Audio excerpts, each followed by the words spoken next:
All right, so let's get going. So we're going to move now into the section on natural language, moving on from computer vision. So start that today. Last time we introduced ideas about attention and two different main models. One is soft attention, where everything's differentiable, and the attention map is just a set of continuous weights, which typically add up to one. It's kind of like a blending of features from different locations in the image.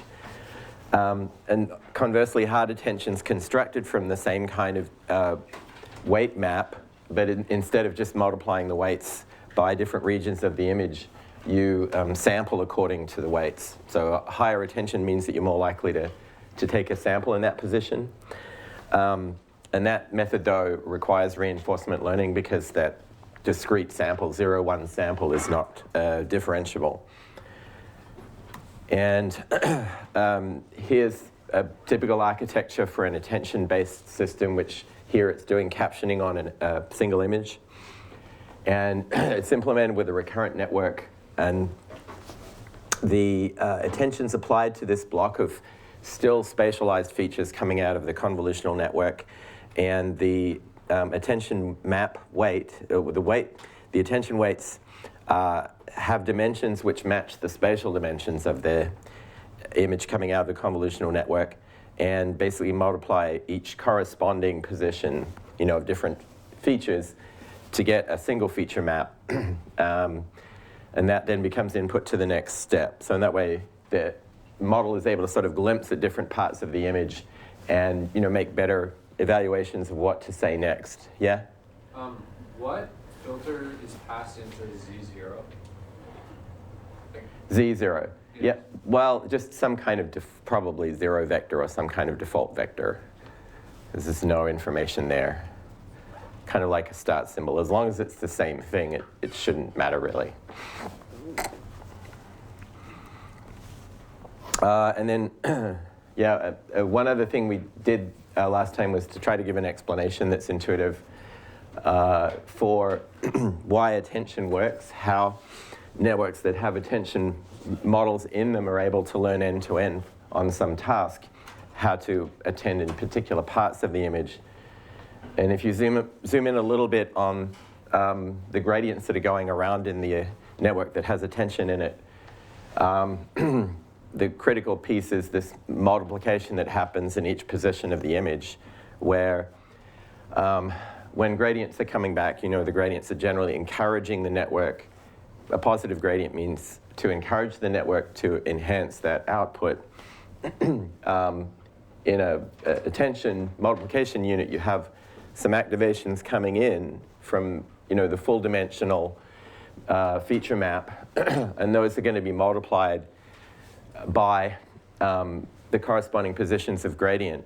And that product is a salience measure. So salience means, it measures the contribution of a given feature or image pixel to the total classifier or output of the network. And it's most naturally represented as the product of activation and gradient, because that's the delta that would happen if you set that particular feature to 0. So anyway, salience then gives you a signal into the attention network that measures the salience of that position, right? Because it's going to collapse. It's not really shown very well here, but you multiply element-wise. Oh, I guess it's up here. You multiply element-wise the activation by the gradient coming back, and then sum over the feature dimension D. So it tells you that position contains a lot of salient features. And you may have more than one positive vector going back, but very often the attention's actually a softmax on the output, and so it will tend to basically attend to or enhance the weight. Enhance the activation of the most salient features that it's seeing over time. Even if they're all positive, the softmax will cause some of them to win, the strongest ones to win. All right, so that's hopefully that's somewhat intuitive. Okay, so today, sorry, I thought that was there's an update slide, sorry. yeah, assignment 2 is due tomorrow. No, wait a minute. Sorry, excuse me. Wait, what? Sorry, I have a cold. Please give me some time for cognitive failures. Yeah, Tuesday is 5 days away. So, yeah, fortunately, there's some redundancy in the slide. Yeah, so it's due on Tuesday, sorry. And we're working on midterm grading, hopefully have that done tomorrow. Any other questions? Yeah, and I think we're going to do some project check-ins. We're still working on the logistics of that for next week, just for the 282A projects. All right. Okay. All right, so with text, maybe the most important thing is semantics, which is the meaning of the text.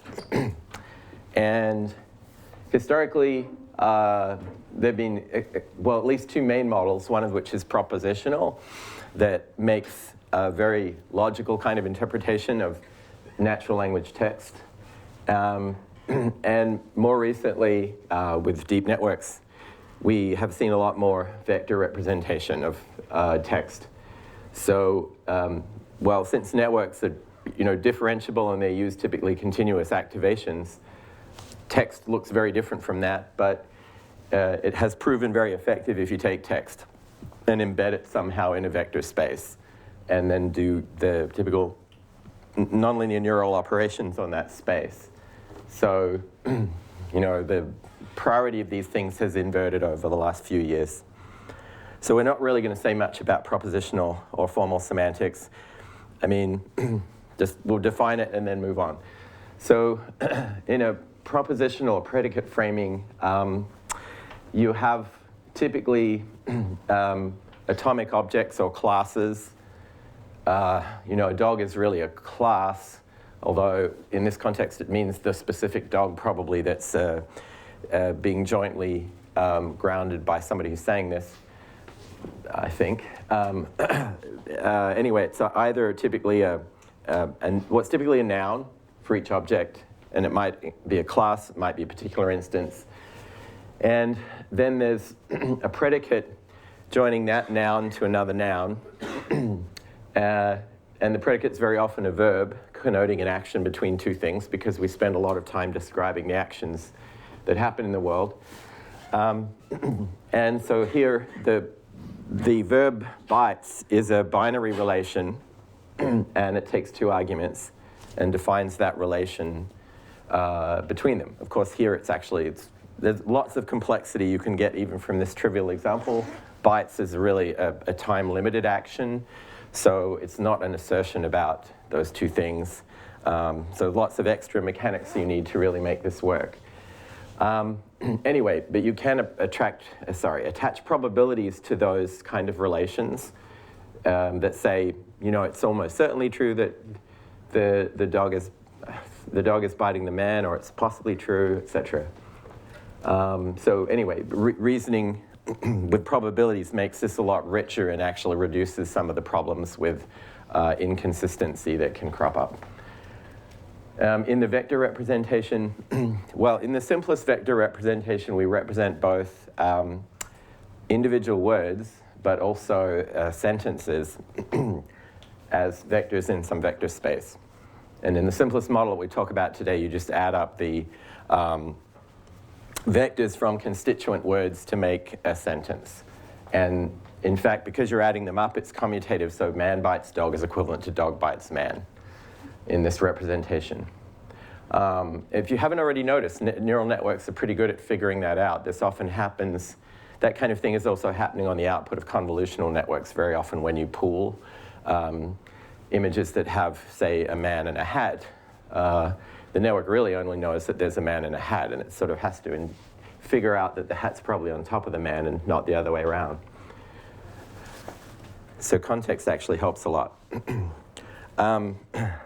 So just maybe to call out some very interesting examples of the propositional approach. There is sort of ongoing work in certain areas of natural language understanding, especially areas that have carefully controlled vocabularies. So, well, okay, and as the first bullet point there connotes, if you do have natural language statements that are very close to actual propositional logical statements, then you can easily make inferences and reason about what's being said. And there's a project from DARPA, I think it's still going, which was Big Mechanism, which was basically trying to read journal articles about gene regulation and metabolics and infer. So each article will often describe very, very local interactions between some genes and some proteins. And what the aspiration of that project was to sort of create whole pictures of the very complex metabolics when lots of different parts of the system interact. And in order to do that, they would read journal articles which actually in certain areas are required to use very carefully controlled vocabularies. There's a unique name for this particular protein, there's a unique name for a gene and so on. And there are also unique ways where you have to report results in terms of p-values and so on. Everything's highly standardized, so although it's natural language and interpretable by humans, it has more or less a rigid propositional interpretation. So if you can do that, then you can actually paste these things together and make more complicated inferences. So it's kind of cool and challenging, and it uses probabilistic inference as well, but it's not what we're really doing. So, so instead, let's think about the ways of representing words continuously so that we can work more easily with deep networks. Yeah, so the simplest representation is called bag of words, which just means that you add up the vectors from the constituent words. So if the word dog has a vector representation like this, which we'll define how we get that in a moment, and bites is this and man is this, then dog bites man would just be the sum of those three. And obviously it's addition, it's commutative, so it's equivalent to man bites dog or bites dog man and so on. Okay. And as I mentioned, that's actually happening more than you probably realize in deep network inference, but you know, the networks are smart enough to figure out that it's probably better to say dog bites man than man bites dog. That those kind of priors are embedded also in the networks. So if you think about the word embedding problem, you know, it's intuitively something like t-SNE, maybe. You want similar words to be similar in this vector space. Or maybe it's inverse of t-SNE, I don't know. So actually, I mean, this idea is being attributed to various linguists, but really it was a fundamental idea going back to the fairly early days of linguistics, back to Saussure in around 1916, who already had the idea, which is essentially the same idea, which is words are similar if they occur in similar contexts. So if you could take all the contexts, all the sentences containing a given word, like dog, and you could stick a different word in there, then that word, you would argue, had the same meaning, right? That seem reasonable? If you could always put, I mean, it means literally you could change the sentences and no one would know. That seems a reasonable notion of meaning. Does that seem fair? It takes a little bit of perhaps getting used to, because there's no notion that the words mean anything. It's just simply, that they connote something underneath, which is true of classical semantics. In the sense that the words sort of refer to objects in the world. There's no notion like that. It's just statistical that they have similar contexts. But it is a pretty good idea. So, you know, what makes the dog as a semantic concept, a dog, is that it includes sentences where people do things with the dog as a pet. The dog makes barking noises, has certain visible traits, and a personality, and chases balls, and so on. So all of these things are sort of captured in the context of the word dog, if you especially have a big corpus. And intuitively, if we had another word in English, I don't think we do really. I mean, you can easily drop in a word from another language. And and assert that those, create those sentences, and then people would figure out pretty quickly that that had a similar meaning. Yeah, so anyway, canine maybe. Okay, so, and some of the contexts would be shared with another word like cat, some but not all, but you could have the cuddling with the cat, not barked, could be black and brown, and so on. So, so this kind of representation is likely to, make similar, semantically similar objects actually be close in this representation, again without knowing what they refer to. But it'll be the case that if you have animals that behave similarly or have some just basic physical traits that dogs also have, then they'll be occurring in similar contexts, and so they will look close together if we're taking the context as the representation. Is that making sense so far? So, well, first of all, with natural language, by default, we have to deal with some kind of pretty large vocabulary. 30,000 is pretty common for English, but it can be a lot larger if we have proper nouns and so on. So we have this very big, a priori, if we did the most naive thing, to give each word a different position in the encoding, the length of the vector representation would be the number of words in the vocabulary.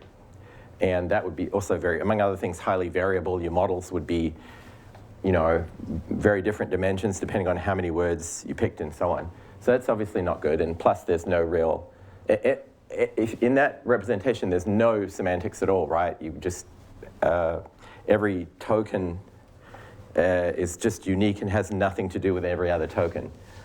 All right, so but we had this notion that you can encode, instead of just one hot encoding, you could encode the nearby words. So you fix the first encoding, and then to represent the word dog, you would just simply list the words that occur either in a sentence or near the word dog, and you'd have the other representation. The vector space would still be of the same dimension as the vocabulary, but at least we have a bit more semantics here. And hopefully, we believe, based on the arguments we just made, that the words that are similar in meaning would actually look similar as vectors if we do that. So, assuming we do that, we still have the problem that we have a massive dimensional vector representation, tens of thousands of dimensions. Things are close, but not, but still too high dimensional. So immediately we probably would be thinking of reducing the dimensions somehow. So let's do that. So basically what we're going to try to do is find a map, a linear matrix mapping from 32,000 dimensional vectors to, let's say, 100 or 300. And those are empirically optimized numbers. Yeah, more recently people have pushed that up a bit, but anyway, that's probably in the range 100 to a few thousand. So, yeah. So latent semantic analysis processes typically document word matrices. And document can possibly mean a sentence, or it can possibly mean a whole paragraph. It really depends on the application. And yeah, what's a little tricky here is now we're not representing individual words as we did on the previous slide. We're representing whole sentences, let's say, as a set of word counts within the sentence. But if you're doing that, you're actually implicitly encoding in a row the word context of all the words that appear in that sentence. So it's a slightly shortcut way of trying to encode word similarity by word context.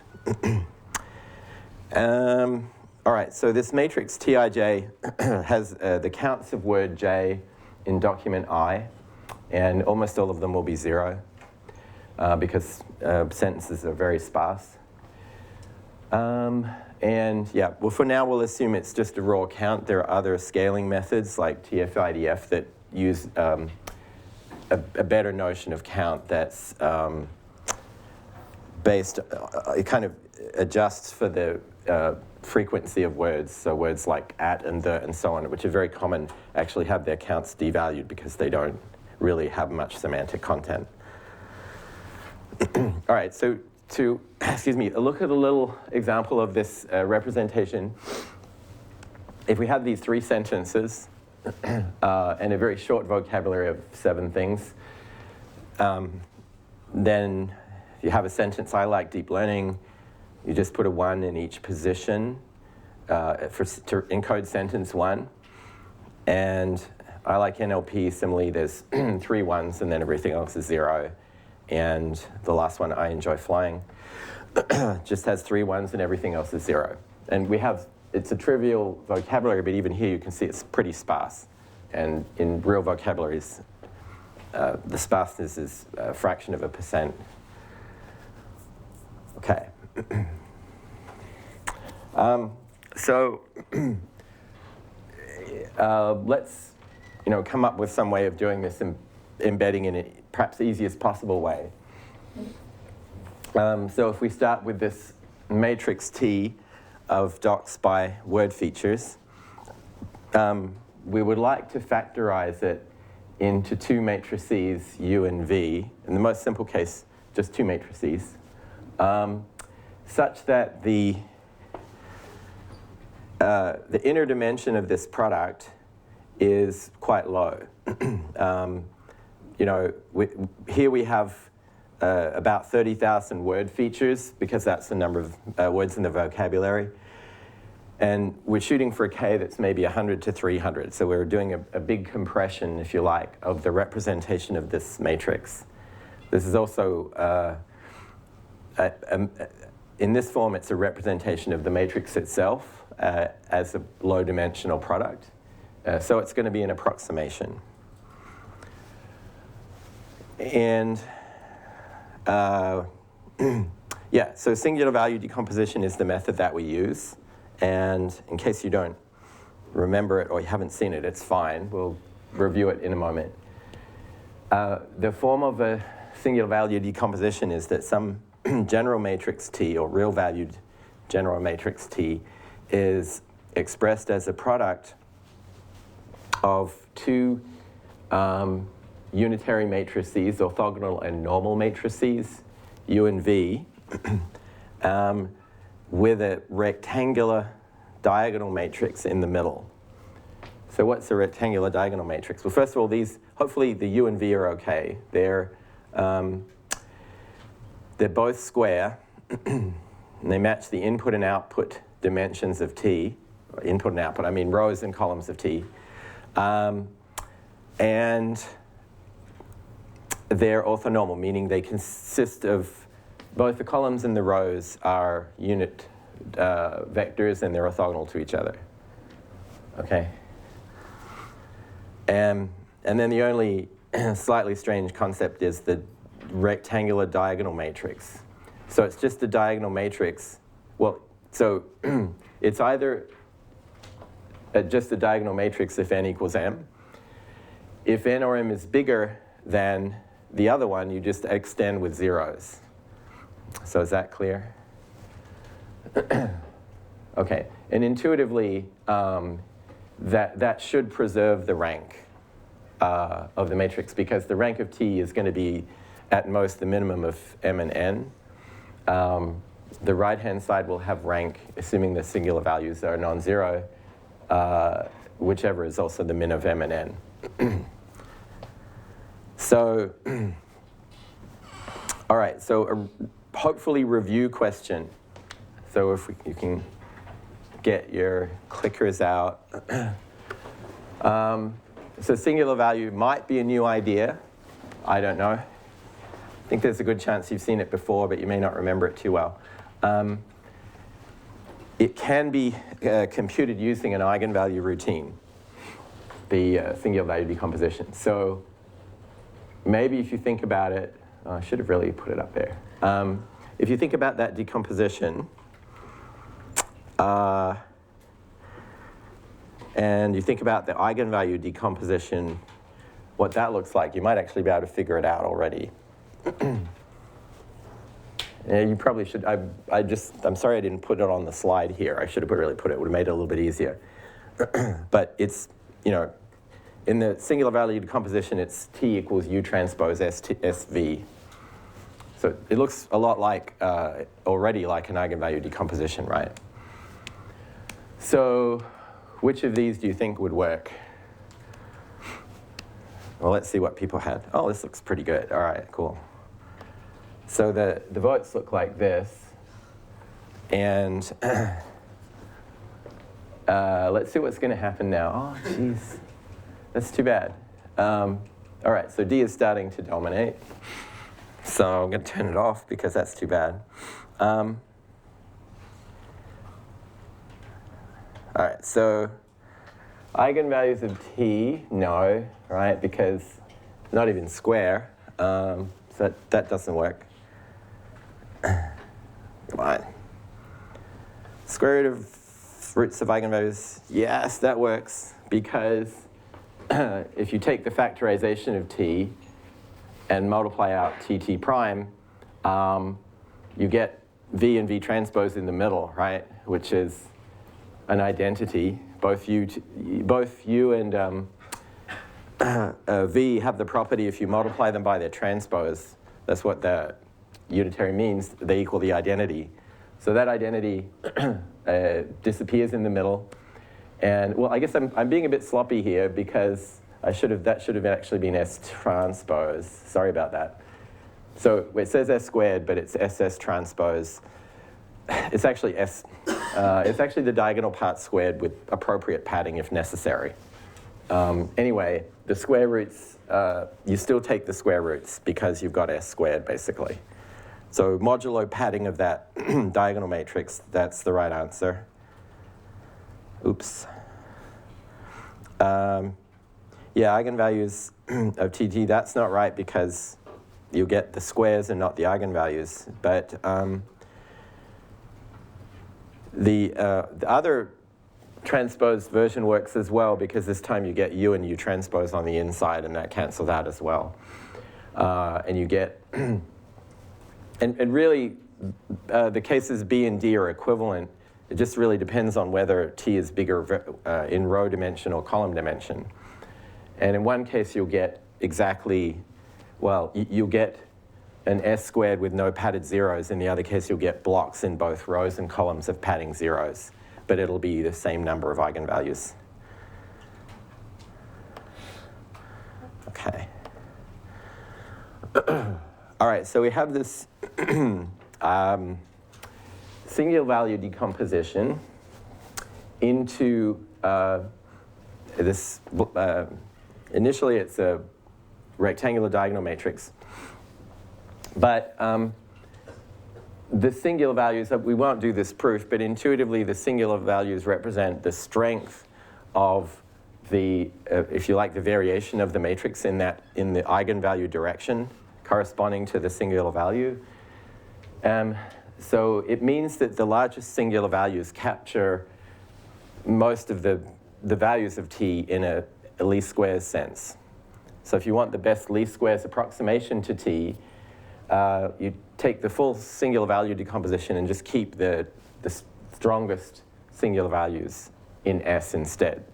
So that gives us a way to define the embedding that we wanted, which is, let's take the high dimensional T and project it down to 100 dimensions or 300 dimensions, but in a way such that we minimize the sort of reconstruction error of doing that. And in fact, so now if we have a document or a sentence, which is just a vector of length equal to the vocabulary, shoot, I think I've got oh no, that's fine. Okay, yeah, I've done it as a row vector. All right, fine. All right, yeah, okay. So, yeah, that makes sense. So you can embed T as, I see why I do this. You can embed a document T as a row vector in the latent space by multiplying by V transpose, and then you can reconstruct, oh, come on. You can reconstruct a T prime by lifting back into the original vocabulary from its embedding. And, well, I don't know, it's not too far from that to actually showing that the reconstructions T prime in this fashion are as close as possible to the original T in the least squares sense, if you use the largest singular values. So anyway, so this, this little detour through singular values has shown that there is a way to get a best low-dimensional approximation. And in fact, you can, by looking at the eigenvalues, you can figure out how much you're keeping. And generally, you keep, like 95% of the variance of T is captured in those few hundred dimensions. All right, so, and this is just restating that idea, which is that the singular value decomposition gives the best possible reconstruction of the documents. Okay, before we move on, is that clear, pretty clear so far? All right, so because the embedding has an inverse, it's called an autoencoder, which means it encodes a high-dimensional vector as a low-dimensional one, and also gives you a method to reconstruct a high-dimensional vector from the coding. So code normally is a low-dimensional representation of some input signal, and the output is a high-dimensional reconstruction. And in terms of, yeah, I see why I did this. So, so if you want to encode the entire set of documents, T, you just multiply by V transpose. So then capital Z is an encoding of everything. And then to go back, you just multiply the encodings by V again. Okay. And these are important for generating images, and we'll see more about autoencoders later. So one thing that you might really want to do is, instead of trying to factorize with a singular value decomposition a very large matrix of texts, you might want to instead build a network, a simple neural network like this one, that will learn the SVD or something equivalent to it by simply minimizing squared loss. And especially because something like this, you can train it in mini batches independent of the actual number of sentences that you have. So you don't need to fit the matrix of sentences into memory. You do need to keep the matrix V, but the idea with V is that it's the size of the vocabulary times latent dimensions. It's got fixed size independent of how much data you have. Is that making sense? And the idea here is to flip around the property of the singular value composition, which is it gives you a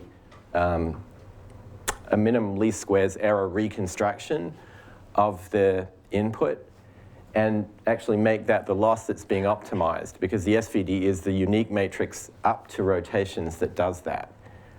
So in other words, if you reach an optimum, and it actually also turns out to be convex, so it's fairly easy to train, if you minimize the squared loss between the actual input vectors, sentences coming in X, and a reconstructed sentence X hat, then the solution V that minimizes that squared loss will be that half of the SVD. And that's also nice, too, that you didn't have to construct the other half U, whose size does grow with the number of sentences.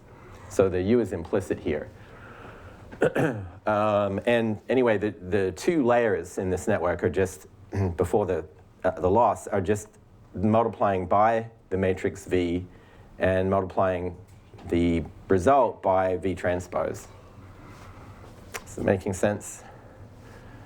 So you build this, start feeding mini batches of sentences and minimizing the loss, and fairly quickly you'll get this V with a lot less memory and typically a lot less effort than trying to actually do an SVD. So clear on that?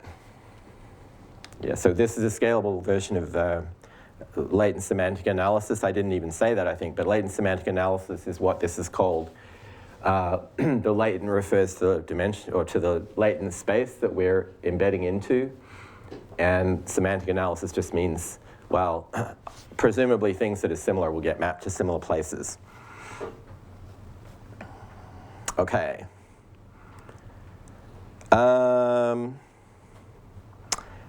All right, I mean, I better keep going here because this crashed at this point recently. So, well, this doesn't tell you too much. Here's a t-SNE of embeddings of individual words from this. Now let's zoom in, though, and see what happens. And it's pretty satisfying because, you know, the method doesn't have any real underlying semantics, and it actually doesn't discriminate, doesn't even know what words are. It's tokenizing everything. So numerical strings are in there as well. But you notice that small quantities, not huge ones, but small quantities get mapped to a very similar part of the semantic space as small textual representations, and even imprecise quantities, although I guess many is a bit of an outlier, but maybe it's, I don't know, yeah, it's still somewhat relevant. So it does seem to be doing the right thing, and again, the trick here is that these words are occurring in similar contexts in the sample sentences, which causes them to be embedded in similar parts of the space. And similarly, other words for a leader on the right-hand side are also being mapped to similar parts of the space. And as usual, if there's a blog about this by Chris Olah, it's really amazing, and you should definitely look at it. And hopefully that's in the linked readings. I can't remember, but yeah, so you should take a look at more visualizations of this. Okay. So don't pay attention to this. In terms of what we've done so far, though, can you think of some weaknesses of the LSA? Sorry, question, yeah. Yeah. Usually, for purposes of visualization, I can see why we're doing 2 dimensions for TSNE. Right. But if you're doing embeddings for just to decrease dimensionality, what dimension do you usually go down to from the 10,000 vector? Yeah, I mean, for LSA, it's 100 to 300 typically, and for some of the more recent fancy models, it's a few thousand. So it's for the large models also, it's typically just matched, like transformer type networks have a basically feature dimension that they use throughout the network, and so it's reduced to whatever that is. All right, so, but in terms of what we've looked at so far, in particular t-SNE, can you think of some weaknesses of the embedding we did so far? Yeah. It doesn't take into account the fact that we have the understanding that some words will show up in similar contexts if they're similar. Well, I think it, all right. I would say that's halfway there. I mean, it is minimizing the squared errors of reconstruction of the sentences. So that, yeah, I mean, it doesn't, I think I see what you're saying. It is true, though, that even though we didn't explain it, that a linear embedding method of that type will actually, because it's minimizing the reconstruction error, of necessity things that are close will also be close in the latent representation. It's not as obvious, though. But that's almost the answer. What was the other part of it for t-SNE, if you remember? Why did we do t-SNE rather than PCA for a 2D? Yeah. Clusters better? Yeah, the idea is that with a method like t-SNE, it puts all of its, or most of its effort onto making similar words close. It doesn't care about very different words. So you'd want the same thing with a semantic method, is that, which implies that it would be nonlinear, because the linear methods actually care a lot about big distances. So for semantics of words, you want to do something that's, in fact, you can do t-SNE, it's just too expensive, but you can do exactly t-SNE, but a more practical version of it is called word2vec. So it adds actually several improvements. Excuse me. The main one actually is the nonlinearity, which means it's focusing its effort to preserve similarity on things that are more similar rather than less similar. Anyway, the first thing it also improves on is what exactly means the neighborhood of a word. And it emphasizes the word positions either side of the main word that are just a few word positions away. Maybe up to 5 is very common. And in fact, it differentially weights the word positions depending on how close they are. It's very common to have basically a linear decay of the weight away from the center. So the two side words are the most strongly weighted, and then it falls off linearly down to 5 positions away.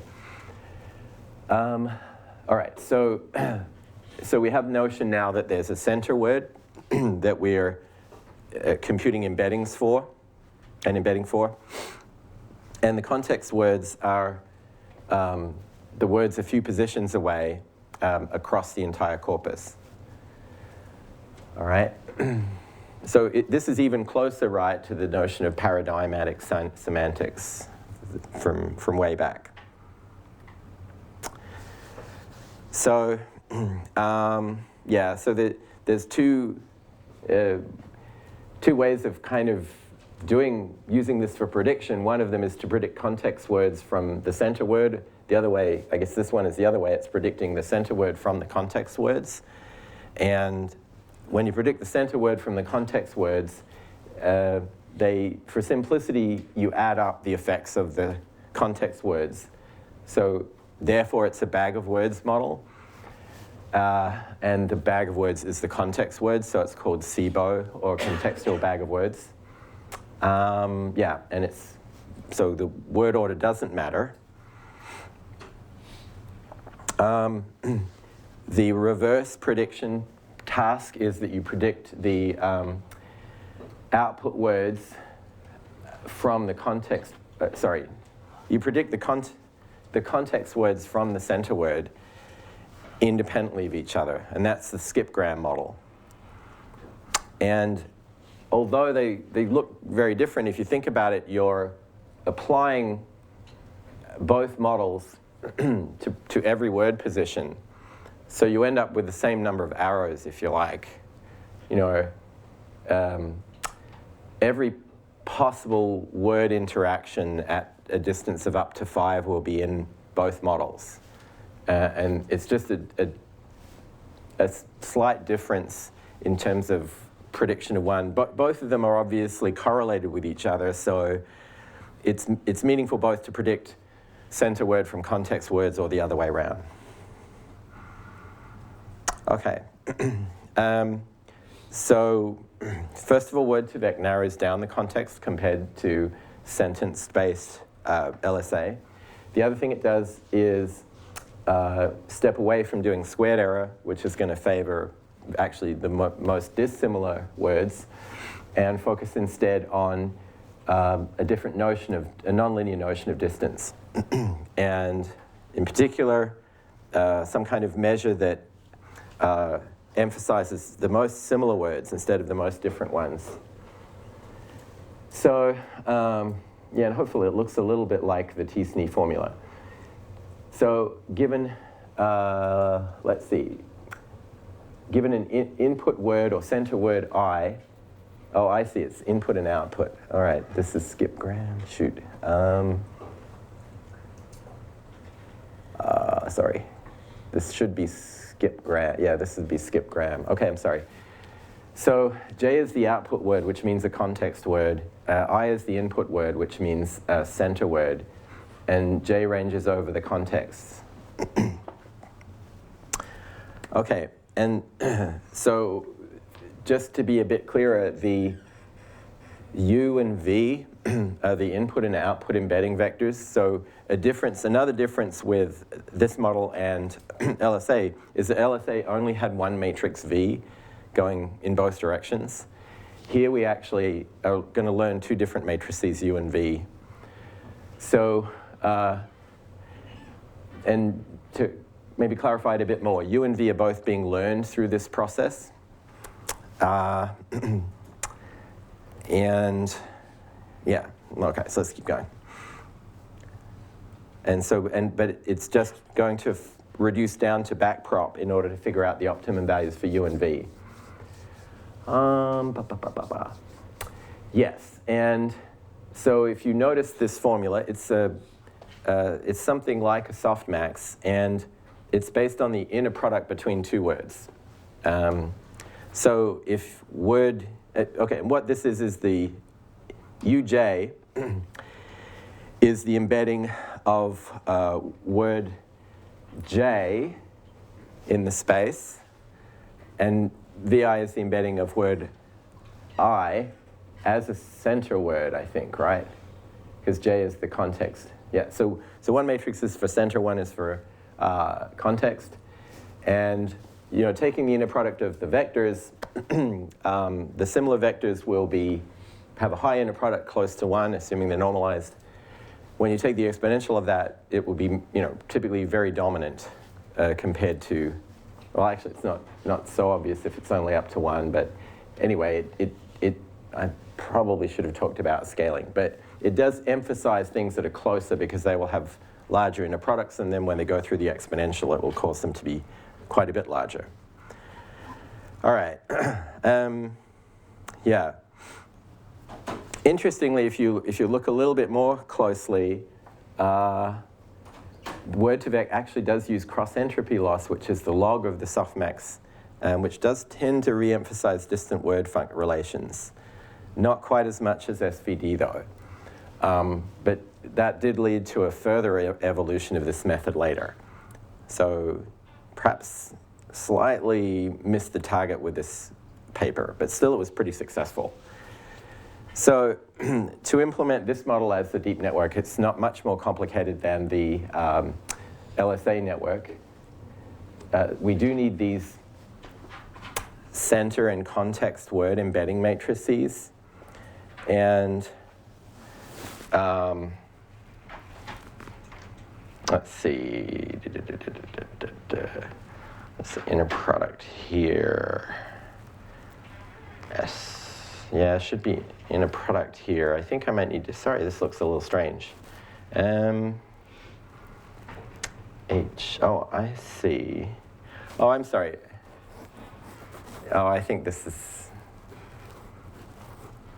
I see, all right, no, this is right. I'm sorry, this is been a little while since I looked at it. Sorry about this, but yeah. Okay, so what actually this is doing, I think I'm going to expand this explanation a little bit because it's not very confusing. It is rather confusing. Basically, the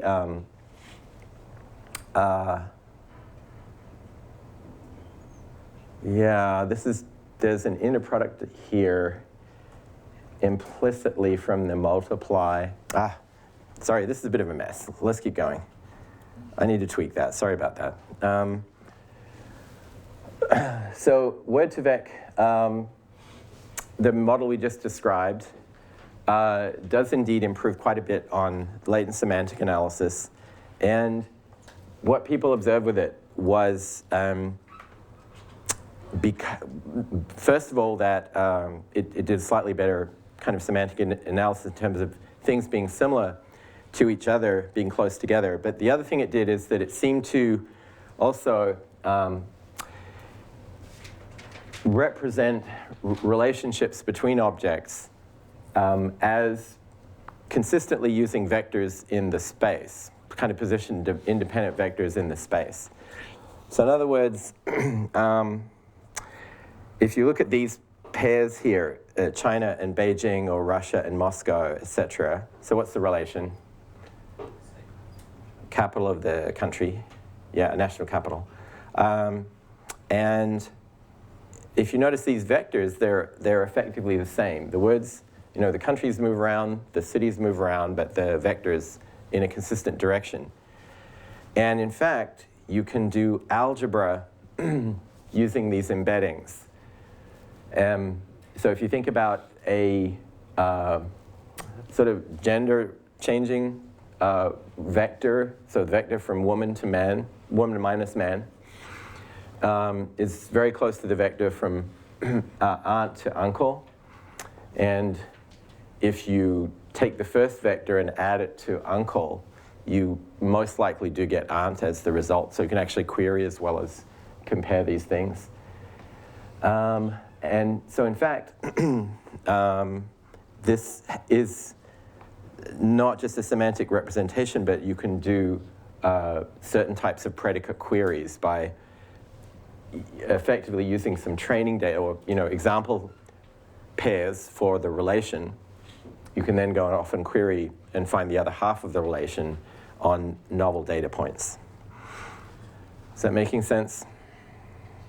So this model does a lot better because, again, it's kind of focused on the words that are most similar and also using contexts that are a few words away, which is typically where the predicate and noun interactions are occurring in the corpus.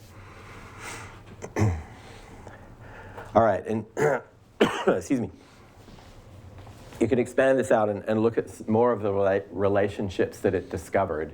And they're pretty rich. There's the capital cities, also opposites, interestingly, comparatives, tenses, and so on, plurals and singulars. All of those kind of transformations are strongly represented in the embeddings. Oh, and there's a few more. Oh, and some of them it gets wrong in interesting ways. Let's see. Yes. Oh, wait a minute. No, this might be not quite the... Oh, yeah. Japan sushi, Germany bratwurst, France tapas, USA pizza. Yeah, but it's all right most of the time. Oops, I see. I'm lying. Yeah. Yeah, okay. Shoot. I'm just nervous about doing the visualizations because I don't want to lose the voiceover. Yeah, let me keep going.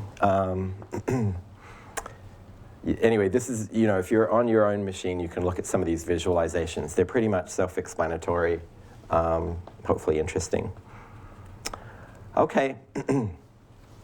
So Word2Vec was pretty good, and it improved in a kind of qualitative way by making these semantic relations discoverable and allowing semantic queries directly in the space. But still, because it used cross-entropy loss on these probabilities, somewhat surprisingly, when you take the log again, it's back to dot products, which are really not that sensitive to, not really favoring the close interactions enough. And yeah, also if we go back to the formula, which I won't do, but there's a normalization of the softmax in the denominator by the vocabulary. So very expensive. So each word that you embed, you're supposed to normalize by all of the other words. So it's kind of a quadratic complexity, which is never good.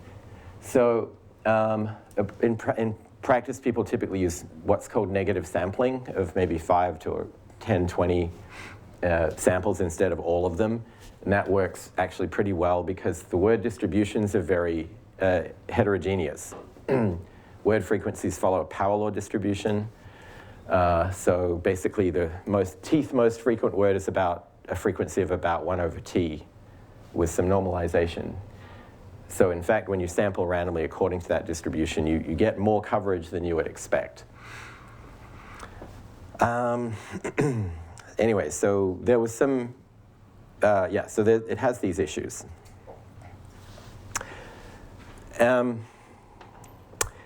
Yes, and so also it perhaps what is using the maybe wrong kind of data in the sense that it's still running over the entire corpus of documents and looking at center words and then context words in every possible position nearby. The reality, the signal though, if you like, that you care about is really the counts. Cij of how often two words occur close together. So the Cij count, instead of being documents times word possibilities, is just vocabulary squared.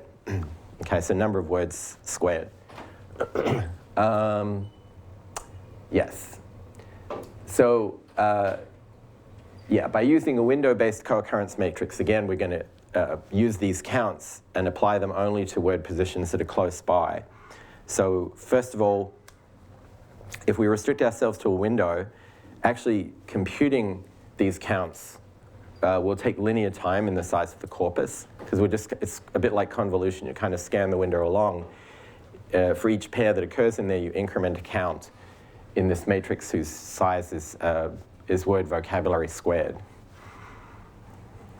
Okay, so is that making sense? So each of these, like in this window here, I'd increment counts for it and might, it and take, it and some, etc. There's whatever, 6 pairs of words in there.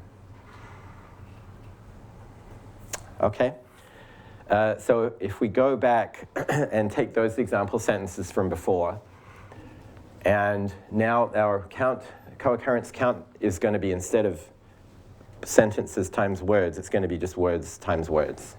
So here are the words here, and again here, and like and I occur twice here, occur in 2 different places, close together. Now let's see, I and flying. Oh, okay. Actually, question to you. Can you see what the window size is? So a way to see that is to query with words that are a certain distance away and see if the count matches.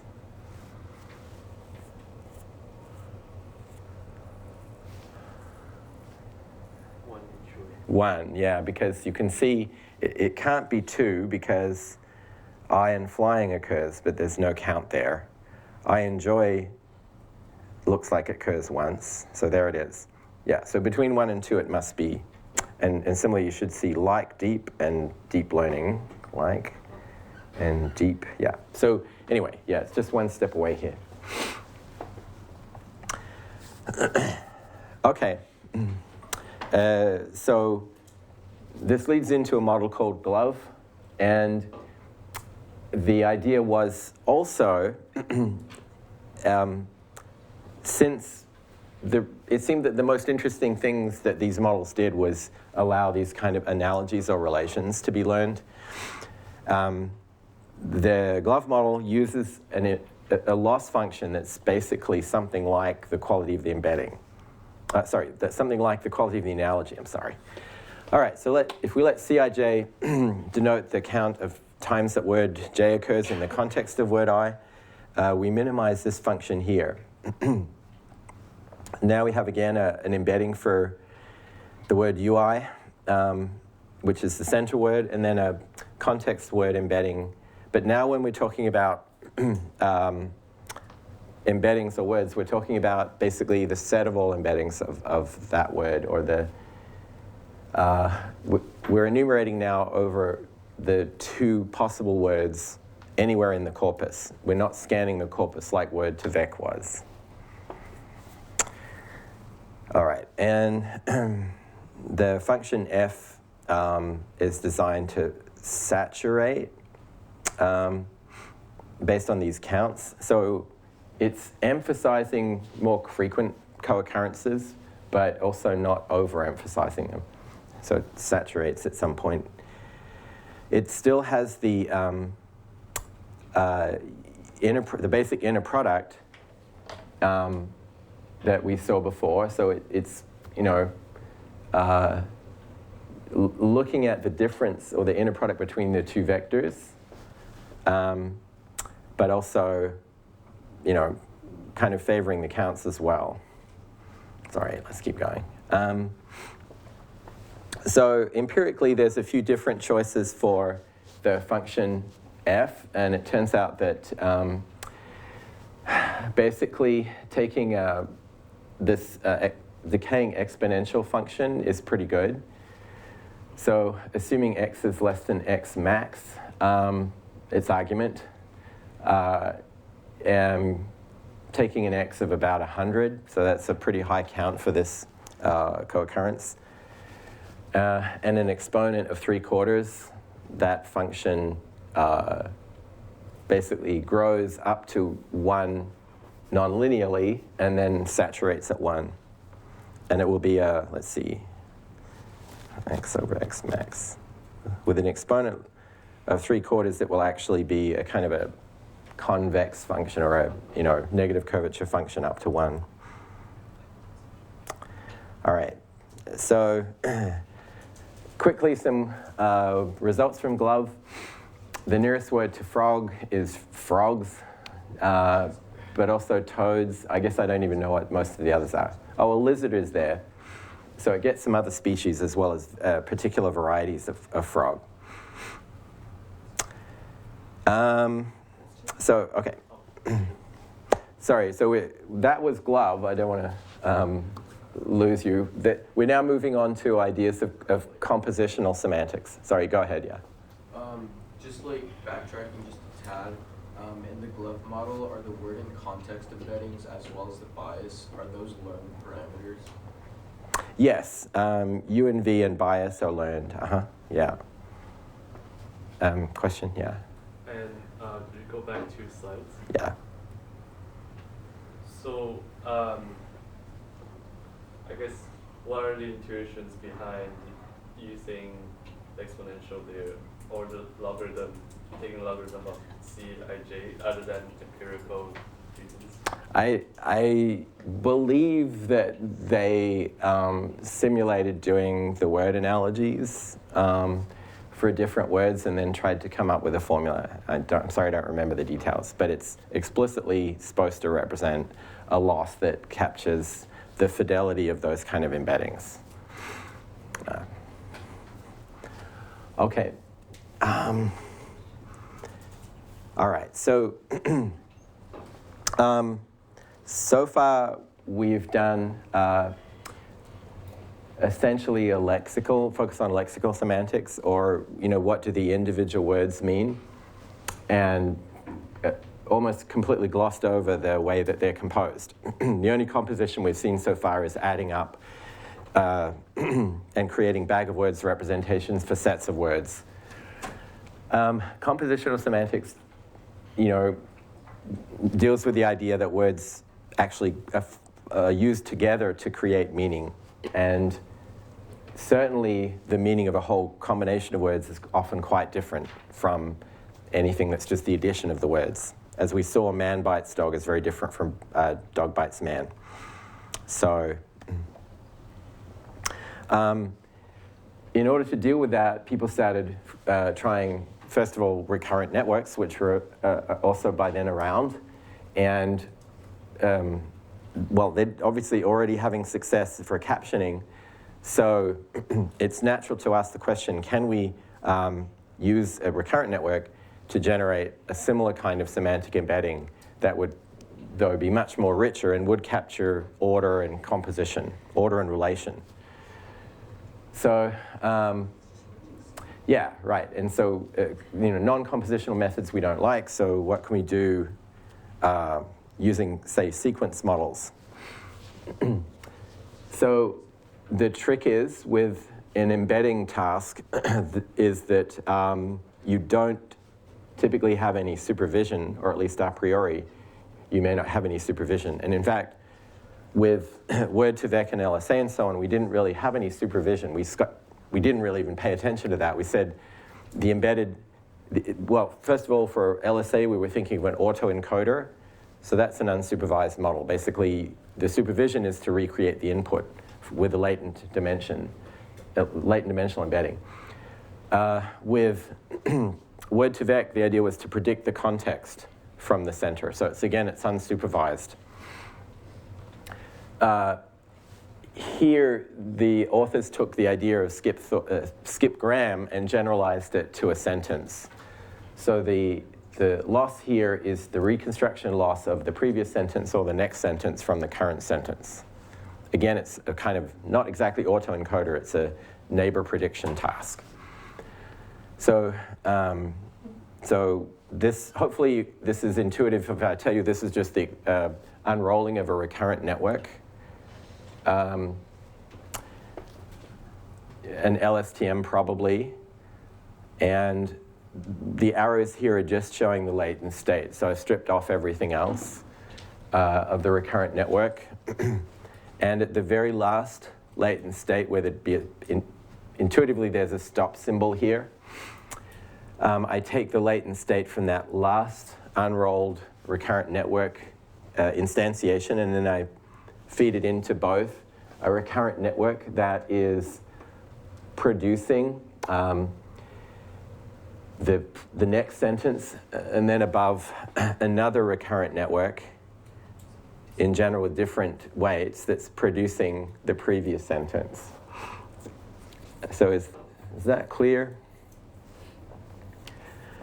So, and in terms of the loss, I'm focusing on this loss here. That's why the words are appearing both as input and output here. The, I guess, inbound arrow, which is on the top, the green network is being asked to predict, wait a minute, let me make sure I've got this right. No, I'm sorry, all right, I'm sorry. So it's actually going up. So the EOS, oh, I see, this is a little weird. All right, so they've got the actual end of sentence marker for the input here. Strange, all right. So anyway, so it's trying to predict the first word. It does actually already have an encoding of the current sentence. So it can use that to predict the start of the next sentence. And for each prediction, just as we did with captioning, during training, you have the current word, and you present the next word to the output so that you can compute a softmax loss over it as a prediction. Is that making sense? So whenever we predict something with these, so far with recurrent networks, we've always presented the sequence we want to generate on the output side, but we've also presented it shifted to the right on the input side to simulate the sequence model generating that sentence and feeding it back to itself. Okay? Same thing here. Maybe just a little, the figure's a little less explicit, but it's the same idea as what we've been using. So that does successfully train two networks, one of which will predict the next sentence, and the other one will predict the previous sentence. But the gradients also get back propagated through the input sequence model, which helps it learn which words to attend to on the input in order to do the prediction. So, yeah. So how does this model account for the possibility that, like, at the end of one sentence, it can go in different directions for the next sentence. So like the corpus might not be a good representation of what actually is going to come next. Correct. No, I mean, so because what you're actually going to use is this embedding here, the hidden state of this unit here, you're not ever going to generate the next sentences or previous sentences. And they're probably not going to be very good because it's just too under-constrained to figure out what someone's actually going to say next. On the other hand, if somebody's, let's say, talking about the economy in a sentence, and the next sentence is about dogs and cats, that's pretty unlikely. It's more likely to be something to do with the economy. It's more likely to have words like economy, treasury, or other various other terms. And so that's still enough of a signal that it can help the network produce a semantic embedding that captures, something about the input sentence. The more bits, you see, this is sort of getting integrated over many, many different sentences. And the more the input model can glean about the input sentence that might, even if it's a fraction of the time, relevant to what to say in the next sentence, then there's value to it doing that. So I agree with you that it's unlikely to probably do a very good job of next sentence. It might do a better job at previous sentence, but again, that's not exactly the point. Just as with skipgram, it's not going to do that well at predicting the next words. So, but it's good enough if it just basically gets any benefit at all in terms of predicting next sentence from what's coming through this latent state here. And actually, as it turned out, this model was around for a little while, but it was superseded pretty quickly. Among other things, it's actually a bit inefficient to train. It's hard to train. You need a pretty big corpus to get this to train because it's just effectively under-supervised. It's better to have the supervision label on this input sentence. So, yeah, but hopefully the idea is clear. During training, we have both a center sentence and then a previous and a next sentence. But we're only interested in a fixed dimensional embedding of the input sentence. So the actual model that we deliver is just this part here. And it maps from some length of input sentence just to a fixed dimensional vector, let's say 300 again. So is that clear? All right, so that's skip thought. Yeah.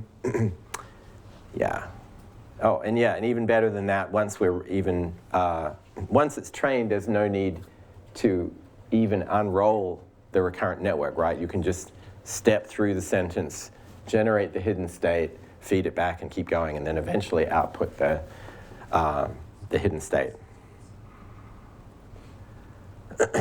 Okay. So the authors applied the skip thought method to search engine queries, or TREC is a kind of a calibration corpus or a competition corpus of various queries. So they could compare easily with other methods. And it gave a good match, better match than naive methods, LSA type methods. And I'm going to run out of time, so I won't go into this. But if you look at these, you'll find that the semantics is a little bit deeper than what you're able to get from the bag of words methods. So in other words, it appears that this method is generating a better understanding of the query than the traditional methods. Oh, and in order to evaluate that, they actually also compared on a semantic relatedness evaluation task.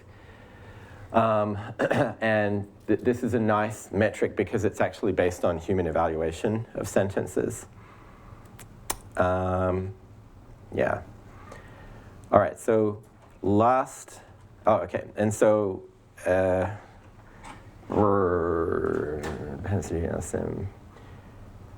yeah, and there's a variety of different skip thought methods, actually, which they compared and found that the various skip thought methods did better than other methods. Except, well, as the dependency tree method, it's actually a little better than those, but for the most part, the skipgram models, which are down in blue here, were close to or state of the art compared to the other methods. So like I say, it did eventually underperform other methods slightly, but still it was conceptually an important step. Okay, so last idea is, excuse me.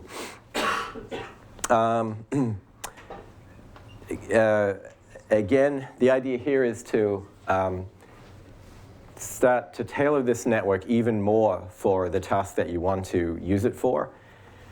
So in the method so far, we've been really only thinking as far as representation as a vector. And we're sort of pushing away the application that comes downstream. If it's analogies or perhaps just query text matching for search engines, the approaches so far have not paid attention to what that is. So an elaboration that came sort of soon after that work we so far described is explicitly training two networks effectively to embed, let's say, a query in a sentence, a query in a paragraph, and optimize the embeddings for a comparison of to retrieve relevant documents. So this is what this network does. You have an encoding of, let's say, a query and a set of responses or documents.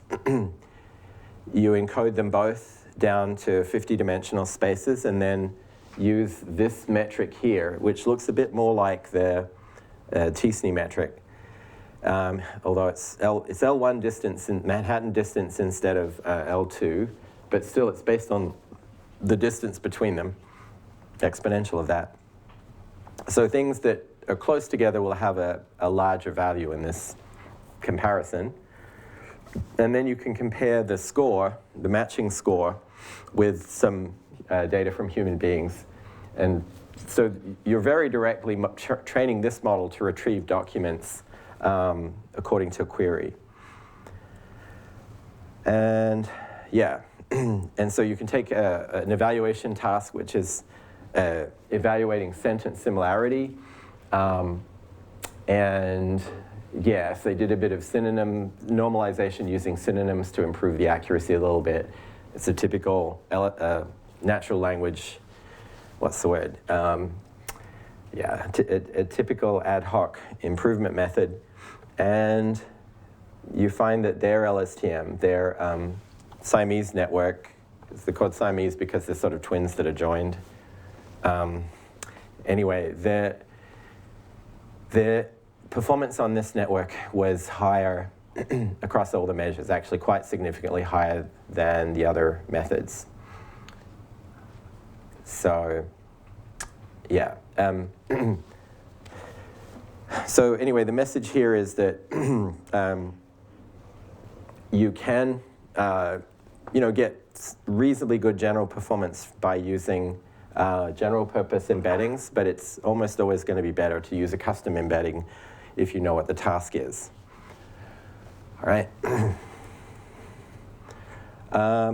Yeah, here are some of the visualizations of hidden factors in various units. So the, let's see, how many? 1, 2, and 6.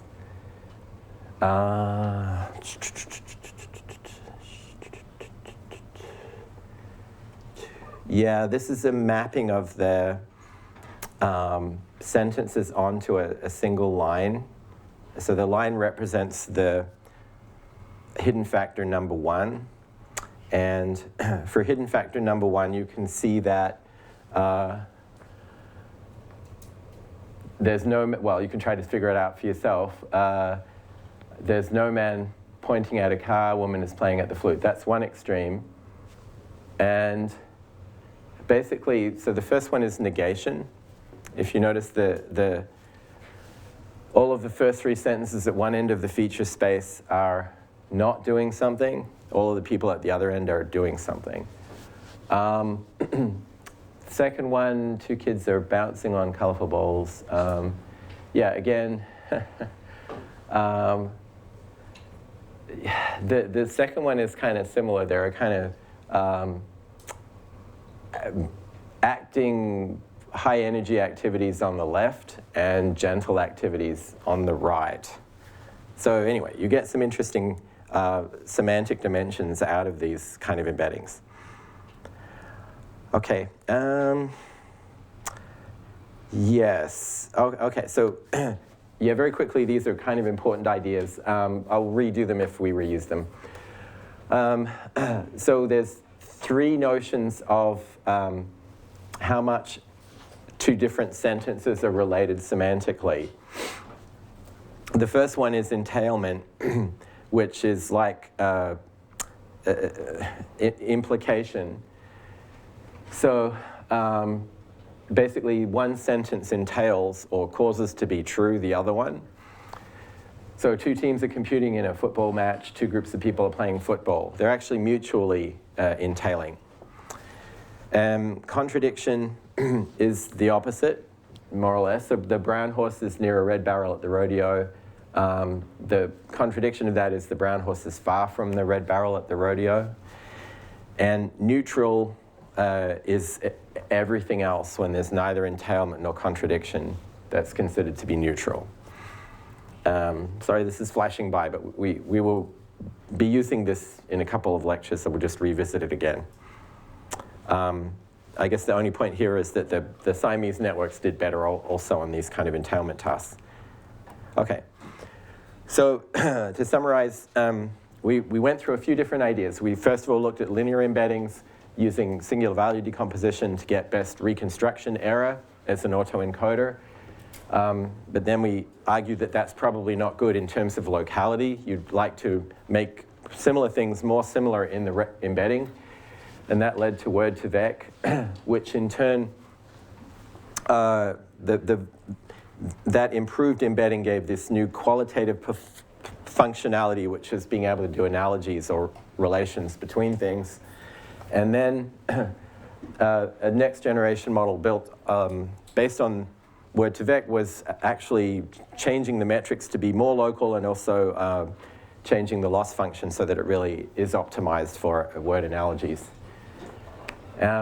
All of that stuff was bag of words only, so then we looked at skip thought vectors, which were a way to use sequence models to encode richer semantics that takes into account word order.